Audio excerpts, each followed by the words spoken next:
December മാസം എന്ന് പറഞ്ഞാൽ ഞങ്ങൾക്ക് ഉണ്ണീശ്വരുടെ ബർത്ത്ഡേ മാത്രമല്ല, ഞങ്ങളുടെ വീട്ടിലെ രണ്ട് ഉണ്ണികളുടെയും ബർത്ത്ഡേ ഒരാളുടെ നവംബർ 30-നാണ്, രണ്ടാമത്തെ ആളുടെ ഡിസംബർ 16. രണ്ടും തമ്മിൽ 16 ദിവസത്തെ വ്യത്യാസമാണ്.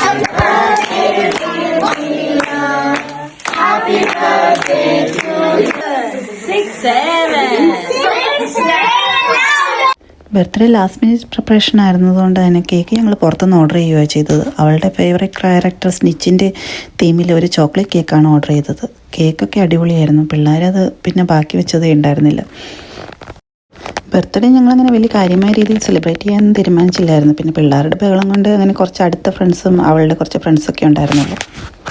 ടിയോയുടെ ബർത്ത്ഡേ ഞങ്ങൾ സെലിബ്രേറ്റ് ചെയ്യണം എന്നേ തീരുമാനിച്ചിരുന്നതല്ല. എന്നാൽ അവൻ്റെ ബർത്ത്ഡേ 16-നാണെങ്കിൽ അവൻ്റെ ബെസ്റ്റ് ഫ്രണ്ട് ഈദൻ്റെ ബർത്ത്ഡേ 17-നായിരുന്നു.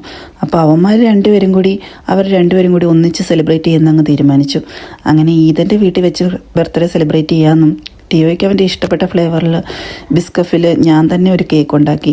അപ്പോൾ അവന്മാർ രണ്ടുപേരും ഒരു ഫുട്ബോൾ ഭ്രാന്തന്മാരായതുകൊണ്ട് അതിന് ഏകദേശം ഒക്കെ ഒപ്പിക്കുന്ന തരത്തിലുള്ള ഒരു ഡിസൈനും പ്ലാൻ ചെയ്തു.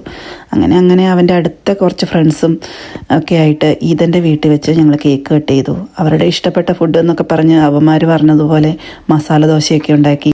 ഇങ്ങനൊരു ബർത്ത്ഡേ സെലിബ്രേഷൻ കൊണ്ട് അവർ ഉദ്ദേശിക്കുന്നത് അവരുടെ ബെസ്റ്റ് ഫ്രണ്ട്സിൻ്റെ കൂടെ കുറച്ച് ടൈം സ്പെൻഡ് ചെയ്യുക, ഗെയിമൊക്കെ കളിക്കുക എന്നുള്ളതായിരുന്നു. അപ്പോൾ ടിയോയുടെയും ഈദൻ്റെയും അങ്ങനെ ഒരു കൊച്ചു ബർത്ത്ഡേ ഫംഗ്ഷൻ ആയിരുന്നു. അപ്പോൾ ഇത്രയൊക്കെ ഉള്ളൂ. Thank you.